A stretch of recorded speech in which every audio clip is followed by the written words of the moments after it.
Yo mga idol, kumusta? Mandrake mga sports, tabi nga pala.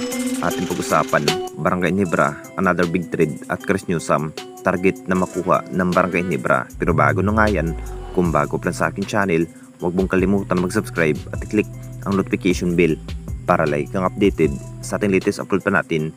Pero ating talakayin, una natin pag-usapan. So matapos sa pagkasunod na trade ng Barangay Ginebra, masasabing maraming ibang player pa rin ng ating Barangay Ginebra na binitawan na.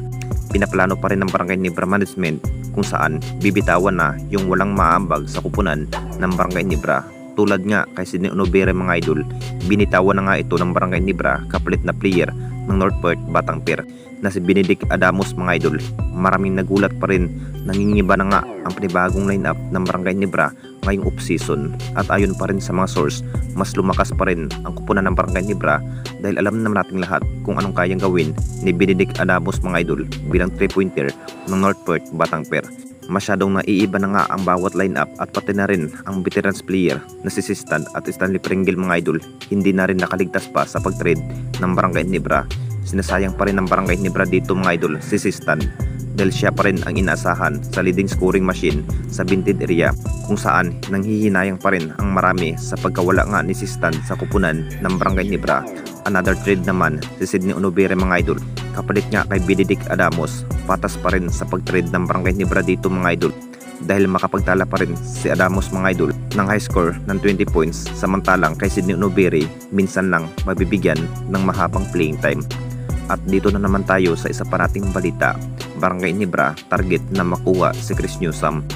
Alam naman nating lahat mga idol sa naging plano nga ng ating Barangay Ginebra, masasabing nagulat pa rin ang lahat kung bakit nagkasunod sa pagkawasak ng Barangay Ginebra lineup ngayong season.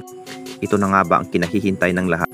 Nanibago na naman ang lineup ng Barangay Ginebra dahil mas maraming guard pa rin ang kinuha ng Barangay Ginebra. Sabik na rin kung gaano na nga ba kalakas ang Ginebra dito mga idol, kung makakapasok pa nga ba ito sa susunod na semifinals sa upcoming new season ng ating liga. Dahil hindi na rin tulad sa nagdaang laban na may Sistan at Stanley Pringle na may lakas bilang big man.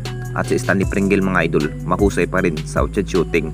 Jackpot pa rin ang tira per majip dito mga idol, nakuha ang dalawang player. At ang plano pa rin ng ating Barangay Ginebra na makuha ang isang key player na si Chris Newsome mga idol. Ito pa rin ang pinangarap ni Coach Tim na si Chris Newsome nga ang susunod na target ng Barangay Ginebra. Masasabing hindi pa rin mangyayari na makuha nga agad si Chris Newsome mga idol dahil malaking papel pa rin ang kanyang ginampanan sa kamay ng Meralco. Hihintayin na lang ng Barangay Ginebra kung kailan pa nga ba na maaalis si Chris Newsome sa kamay ng Meralco. Anong masasabi ninyo mga idol tungkol sa ating video?